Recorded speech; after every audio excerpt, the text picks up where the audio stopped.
Hey, welcome back to the Disney Plus Everyday Challenge, and today we have Ed Sheeran, the sum of it all. This is from 2023. It's actually a series of just 4 episodes, one season. It is a biography, docuseries about Ed's life and rise to fame. I honestly can't say that I've ever listened to his music at all. So I don't have a humongous opinion for him. I'm not going to just beat him down or anything. There's no benefit in anybody's case to just start crapping over somebody whose music you don't know. And I might like it more. The stuff I heard in the docuseries wasn't objectionable in any way. Honestly, the most I've seen from Ed Sheeran was his very small appearance in Game of Thrones. Yeah, and some people had a hissy fit over that for some reason. Okay, the guy's a fan. He likes, play in Dragon World. Let him sing a song. There's plenty of songs, trust me, already in Game of Thrones. There's just one more. So yeah, if you want to find out, if you're a fan, obviously, if you're not, well, you're gonna maybe you want to learn something a little bit about him, about what it is to the struggle or the good fortune that he'd have, just coming up in the music business over the years. But if you're a fan, obviously you're going to want to watch this. You're going to want to, if you haven't already, if you're a super fan, you've seen this. So I'm really not telling you something you don't already know. Again, nothing against him. There's a lot of music I haven't listened to. And I don't usually listen to radio stations that have played his music. It's just the way it is. So yeah, Ed he goes, there's some old footage going all the way back to 3 years old. Parents filming him talking about, I don't even know what he was saying. He's very British, and he had a child's 3-year-old voice, and I didn't understand any of it. So I think it's a language barrier, me and 3-year-olds.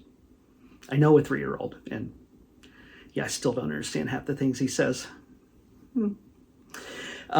So yeah, in this we get to see him coming up as a kid, just being he's admittedly a complete dork. The most unlikely redheaded, just not cool guy.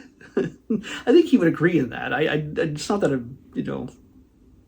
the way he depicts himself, he's like, who is the least likely person to become an international pop star, singing on stage with Beyonce? Yeah, and there's a scene in the first episode in which he's singing on stage with Beyonce. So, yeah. Do that. Every musician, whoever thought of playing a guitar.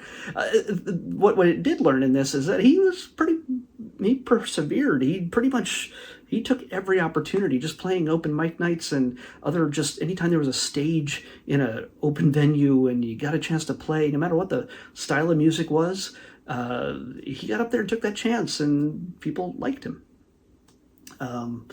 He talked about all of his big firsts in music, including the first time he played in the United States, which I believe the footage they showed was from the Grove in Los Angeles in front of a bunch of people in it's a very small area. There's a little kind of grassy area amongst all these little shops in the Grove in not downtown LA, but more Fairfax district. I've been there plenty of times. I can't imagine him, if he already had a huge following, being able to fit anybody into that space. But they were there, just a few hundred probably. So yeah, we get to see his rise from just a guy playing clubs or just little piddly stages wherever he could, all the way up to filling arenas that rivaled the size of shows done by U2 in England, in like Wimbledon. So it's kind of a big deal. But it also very much talks about, in just the first episode, the only one I watched, talks about his relationship with meeting his wife and having a baby and just sort of dealing with all those things in his own goofy way. Again, I'm not picking on him. It's the way he basically expressed it. just dealing with writing music and being inspired by certain things in his life, struggles with a potential cancer scare for his wife in the process of all of this. And we get to hear how he proposed to his wife, and just we get to see one of his best friends who helped him just really get a footing in the music business and just really build an opportunity. So we get a lot of just his relationships from early family all the way up to being married, and the people, and also the people he works with to a certain degree. I'm sure they'll expound more on that in the next 3 episodes.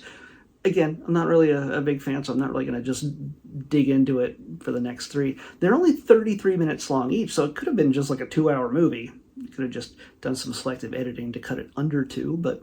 Well, actually, if you take all the credits off at the end, yeah, you'd probably do a flat 200.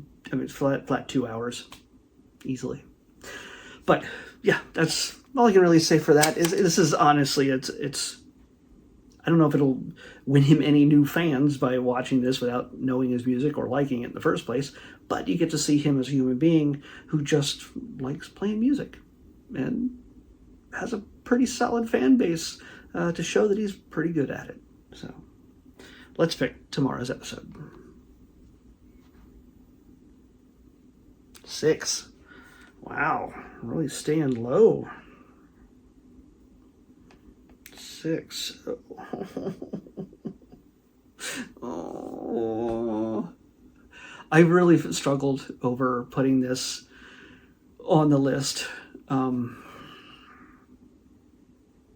because I hate reality shows, and I specifically hate these reality shows. So you kind of figure how tomorrow's episode is going to go. I'm going to watch one episode. It's a reality series. It's a spin-off from... it's a spin-off